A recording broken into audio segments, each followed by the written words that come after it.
Hello दोस्तों, veterans, नमस्कार। आज मैं प्रमुख दो बातों पर प्रकाश डालना चाहूँगा। एक तो ये जो एईडीसी के भूतपूर्व सैनिक हैं, जनरल बीके सिंह के यहाँ गए थे, इन्होंने क्या कहा है, और दूसरा एक हमारे ही साथी चांद पर बैठकर कुछ वहाँ से रेडिएशन की किरणें भेजते रहते हैं। इनका नाम है मोहन रंगन जी। वो शायद मेरा नाम नहीं ले रहे थे, पता नहीं कौन सा वो है। और करते हैं ये ओआरओपी मोहन रंगन का नकली न्यायस्वर को लेकर बड़ा खुलासा। अब इसको तो मैं बाद में बताऊंगा क्योंकि इतना इंपॉर्टेंट नहीं है, इनको जवाब देने के लिए रखा हुआ है। तो सबसे पहले तो मैं ये एईडीसी के भूतपूर्व सैनिकों की बात करूंगा। आज ये जनरल बीके सिंह साहब से मिलने गए थे और इनको जो जवाब वहाँ से मिला, उस जवाब से ये इतने क्षुब्ध हुए, इतने नाराज हुए, इतने असंतुष्ट हुए कि ये जो मैसेज है सभी भूतपूर्व सैनिकों में फैल गया। और जितने भी व्हाट्सएप ग्रुप थे, इवन यूनाइटेड फ्रंट्स जो है, उस पर भी इनका बातें आई और लोग बहुत नाराजी में सारी बातें कर रहे थे। लेकिन हमें यह पता नहीं था कि एईडीसी के भूतपूर्व सैनिक हैं। बाद में मुझे किसी ने बताया कि भाई ये एईडीसी वही है जो एमएसपी का केस लड़ने का दम भरती है, और जिसके खिलाफ मैंने वीडियो बनाया था कि इनके लोग सुखवीर सिंह जी झूठ बोल रहे थे और जो कैप्टन लोकिंदर सिंह हैं वो इनका इंटरव्यू ले रहे थे और झूठ बुलवा रहे थे। और उसी पर ये मोहन रंगन ने वीडियो बनाया था, लेकिन उसकी तो चर्चा नहीं की और बातों को लेकर के आए। अब उनकी बात को जवाब दूंगा बाद में। जनरल बीके सिंह साहब ने कहा कि 96% फायदा जेसीओआर को गया है, 94% और 96% जेसीओ ऑफिसर्स को गया है। और उन्होंने वहाँ से जो वीडियोग्राफी हो रही थी या फ़ोन पे जो वीडियो बना उनको भी बंद करा दिया।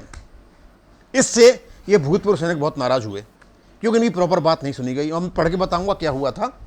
कहते हैं जैसा कि हम एईडीसी के भूत सैनिक कई दिनों से हमारे गाजियाबाद सांसद जनरल बीके सिंह को ज्ञापन देने का प्रयास कर रहे हैं और वे हमें अपनी तरफ से कोई समय नहीं दिए, परंतु आज 5 मई 2023 हम लोग अपना ज्ञापन आरएसएमपी डॉक्टर अनिल अग्रवाल को सौंपने के उपरांत औचित्य तरीके से मिलने करीब 50 भूतपूर्व सैनिक उनके निवास पहुंच गए, पर उनके जवान वर्ग के प्रति नकारात्मक सोच बरकरार पाई। वो हमारी कोई भी दलील सुनने को तैयार नहीं थे, बल्कि हमें दोषी ठहरा रहे थे।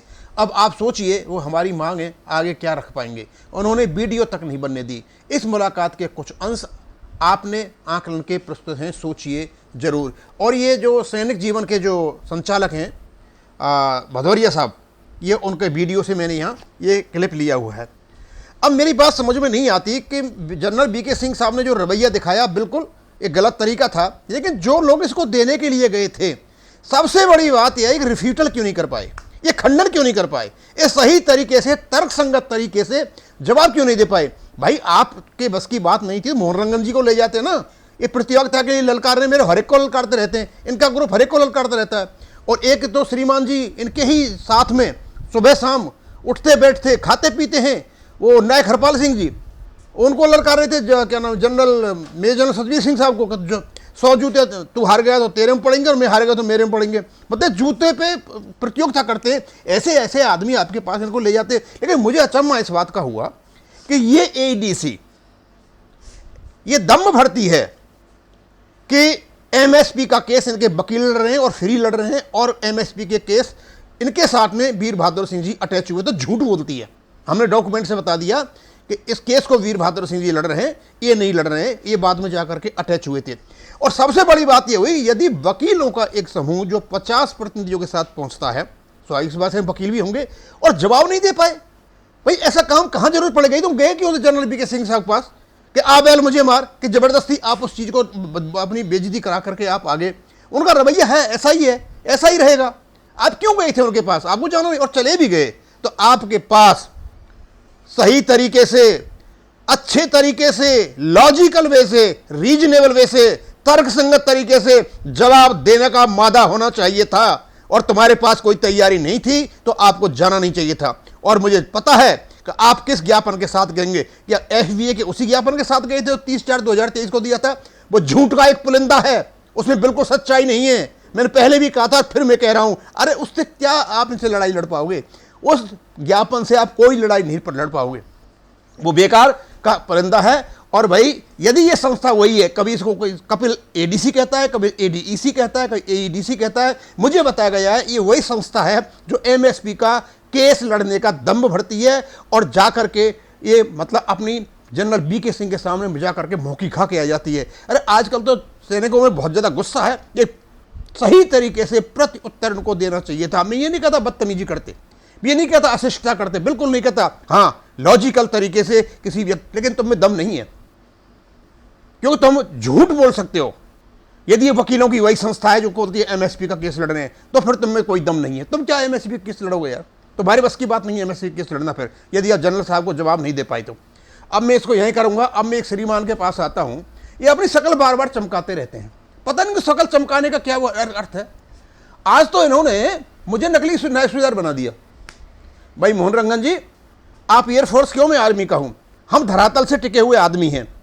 आर्मी में कोई भी नकली सूबेदार नहीं होता। हाँ भैया आपके यहाँ होते हो तो नकली, हमारे इक्विवेलेंट रैंक के जेडब्ल्यू तो मैं कह नहीं सकता, लेकिन हमारे यहाँ कोई नकली सूबेदार नहीं होता, वो असली ही होते हैं, समझे, और हम असली हैं।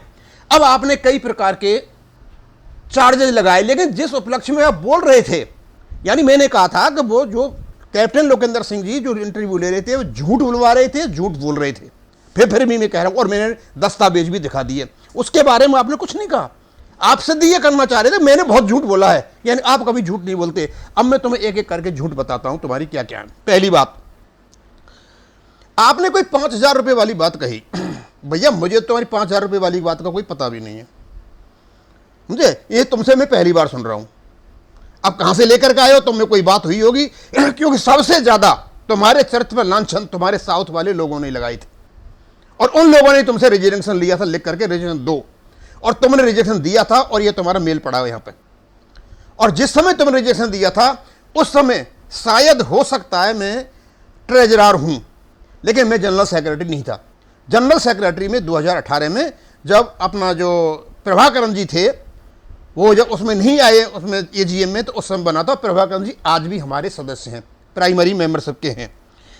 मैं नेकर उतार दूंगा, ये बिल्कुल गलत बोल रहे हो। इस प्रकार की बदतमीजी की भाषा मैं नहीं करता, ये तुम्हारी भाषा है, मेरी भाषा नहीं है। अशिष्टता की भाषा तुम्हारी और तुम्हारे सारे ग्रुप की है। तुम्हारा ग्रुप मैंने देखा था जो जिस प्रकार अफसरों को गाली दे रहे थे, जिस प्रकार तुम्हारी भाषा है, ये तुम्हारी भाषा और तुम्हें मुबारक हो। इस प्रकार की भाषा मैं नहीं करता। 25,000 वाली बात जो महाराष्ट्र की है, आपने बोला मैंने नहीं लिए, तो मैंने कह दिया था ठीक है नहीं लेंगे, नहीं लेंगे, लेकिन आपके ही खास दोस्त ने ये बताया था और काफ़ी अच्छी तरीके से बताया था कि आपने 25,000 रुपये लिए हैं। आप बोल रहे झूठी बात है, मैंने आपको कह दिया था पहले ही, हो सकता है झूठी बात हो, मेरे पास कोई गारंटी नहीं है। आपके ही दोस्त ने ऐसी बात कही थी।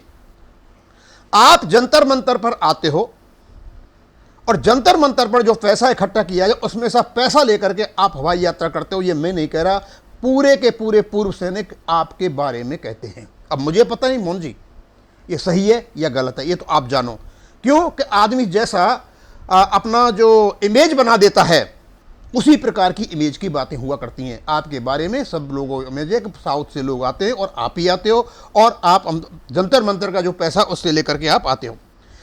आपने किसी बहुत ही इंपॉर्टेंट व्यक्ति से फ़ोन किया, बोला मैं आपसे मिलना चाहता हूं, उन्होंने आपको मिलने का टाइम दिया जयपुर में। आपने वहाँ उनसे कहा कि आप बॉयज ऑफ सर्विस सोसाइटी के सदस्य हो और आप वीर बहादुर सिंह से मिले थे। आपने कहा था कि साउथ में किसी विडो पेंशन की प्रॉब्लम है और वीर बहादुर सिंह ने आपसे 10,000 रुपये मांगे। ये आपकी बनाई हुई कहानी है, आपने कहा है, लेकिन मैंने वीर बहादुर सिंह से पूछा, उन्होंने कहा कि ना तो उनके आप कभी सदस्य रहे हो और ना कभी आप उनसे मिले हो और ना उन्हें आपसे 10,000 रुपये मांगे हैं। आप इसका जवाब दो। उसके बाद प्रभाकरन जी जनरल सेक्रेटरी हमने नहीं हटाए थे और ना हमने बनाए थे। प्रभाकरन जी जब जनरल सेक्रेटरी बने थे उस समय मैंने ट्रेजरर का पद भी छोड़ दिया था। मैं कोई पद पर, हाँ, अपने ऑर्गेनाइजेशन के काम में बदस्तूर करता रहा था। मेरा संगठन बर्बाद नहीं है, मेरा संगठन आबाद है। और साउथ के जिन लोगों से मैं तुम्हारे बारे में बात करता हूं, क्या जवाब देते हैं, मैं तो शर्म के मारे मर जाता हूं। और आप पंजाब में जाते हो, यहां भी जाते हो, पंजाब में बहुत अच्छा हमारा मुख्यालय बना हुआ है, लोगों ने अपने पैसों से बनाया है। और जो पैसा, हाँ मैं मानता हूं कि आपका बहुत बड़ा हाथ था, इसमें कोई शक नहीं है। आपने सब जगह से भाग भाग करके अपनी मेंबरशिप बनाई, पैसा इकट्ठा किया, और जब तक आप यहाँ रहे थे उस समय पैसे का हिसाब किताब भी आपके पास ही था। हालांकि ट्रेजरर में था, हिसाब किताब आपके पास था। और आज भी आपके 15,000 के बिल अनपास्ड हमारे पास इसलिए पड़े हुए हैं कि उसमें आपके बिना टिकट के यात्रा किए हुए पेनल्टी लगे हुए टिकट हैं, जो सोसाइटी उनको पेमेंट नहीं कर सकती। अब तुम प्रतियोगिता की बातें करते हो। भैया प्रतियोगिता, मैं आपके हाथ जोड़ता हूं, आप बहुत नॉलेज वाले व्यक्ति हो, मैं आपसे प्रतियोगिता नहीं कर सकता, क्योंकि आपकी जो प्रतियोगिता है बड़ी भारी है। क्यों? मैंने तो प्रतियोगिता जो क्या नाम है नायक हरपाल सिंह जी की सुनी थी, वो दे रहे थे प्रतियोगिता का आमंत्रण कई मेजर सतवीर सिंह साहब को। बोले आप हार गए तो मैं आप में 100 जूते दूंगा, और मैं हार गया आप मुझे 100 जूते देना। भाई ऐसी प्रतियोगिता मुझे नहीं करनी, ये प्रतियोगिता तुम्हें मुबारक हो, और तुम रोजाना करते रहते हो। और आपने मेरे वीडियो का कोई जवाब नहीं दिया। आप जवाब दीजिए कि इन लोगों ने कहा था कि जो वीर बहादुर सिंह जो है एमएसपी में अटैच किया गया था, वीर बहादुर ने इनको अटैच किया है या वीर बहादुर सिंह को अटैच, उसका जवाब दीजिए। अदरवाइज बोलिए कि कैप्टन लोकेंद्र सिंह साहब ने एक झूठा वीडियो बना करके डाला था। और मैं तो यही कहूँगा कि जब तक आप एक सही प्रकार का ज्ञापन नहीं बनाते हो तब तक कुछ भी नहीं होने वाला है। और मैं अंदर की बात बता दूं आपको, आप जो कहते हो ना गवर्नमेंट हिल गई, ऊंट पहाड़ के नीचे आ गया, ये रोजाना जो स्वांग रचते हो ना, लोगों को बेवकूफ़ बना रहे हो तुम 3 महीने से। भारत सरकार के यहाँ जूं तक भी नहीं रंगा है, भारत सरकार पर कोई भी असर नहीं पड़ा है। यदि आपको 1 पैसा भी दिया जाएगा तो फाइनेंस मिनिस्ट्री से आएगा। मिनिस्ट्री ऑफ फाइनेंस ऑलरेडी इसका पूरा पेमेंट कर चुकी है। नई डिमांड यदि वहां कोई प्रकार की पैसे की डिमांड की जाती है तो it will raise many questions. हाँ, हो सकता है कुछ ऐसी चीजें हैं जो ठीक हो जाएं, लेकिन वो होंगी सब पैसे से, और पैसे वाले जितने भी मैटर हैं ये केवल थर्ड आरोपी में जाकर ही होगा। अभी कुछ नहीं होने वाला है। हाँ, आप नाटक कितना ही कर लो, जंतर मंतर पर बैठ कर और बता दूं आपको मैं, जब आपका कलेक्शन खत्म हो जाएगा, जब लोग आपको पैसा नहीं देंगे, तो धीरे धीरे आप बहाने लगाओगे कि हमारे ही लोग हमारे संगठन को तोड़ रहे हैं, हमारी उसको कर रहे हैं, इसको कर रहे हैं, उल्टे सीधे, और आप लोग वहाँ से भाग जाओगे। ये मेरी भविष्यवाणी है। आप वहाँ टिकोगे नहीं जब तक ही टिके हुए हो, जब है। और मेरे पास जो खबरें आ रही हैं कि जो 4-5 लोग आपको मिलाकर हैं, इनमें ही आपस में मनमुटाव पैदा हो गया है। अब मुझे पता नहीं सही है क्या है, होना तो नहीं चाहिए, क्योंकि मैं और बात बता दूँ आपको, जंतर मंतर पर बैठे हो आप, हमारे सबके लिए बैठे हो, यहाँ आप ही मैं प्रेज करता हूँ, क्योंकि आप किसी भी रूप में बैठे हो, लेकिन यही जाएगा कि सैनिक संगठन जो हैं, जो सैनिक हैं देश के, वो जंतर मंतर पर बैठे हैं और गवर्नमेंट ने ओआरओपी में विसंगतियाँ की हैं, वहाँ आप प्रशंसा के पात्र हो। लेकिन एक ही कमी आप में हो रही है कि आप में यदि कुछ है तो कोई किसी का कुछ नहीं बिगड़ जाता। आप बात कीजिए, सब बात करेंगे, सब एक्सर्स में रही मेरी आपकी, हो सकता है कोई अंदरूनी बातें हो, पुरानी हो, चलती रहेंगी, लेकिन जब ज्ञापन की बात आती है तो मोहन रंजन जी, हम आपको सम्मान भी देते हैं और क्या नाम आपको ज्ञापन के साथ भी साथ देंगे। और मैं कभी भी आपके खिलाफ उल्टे सीधे शब्द नहीं बोलता। उल्टी सीधी गाली देना, उल्टा सीधा बोलना, वो आपके ही खून में, मेरे खून में नहीं है। ना मैं आपसे गाली दूंगा और ना इस प्रकार की बात करूंगा। अब मैं इसको यहीं ख़त्म करूँगा। थैंक यू, धन्यवाद।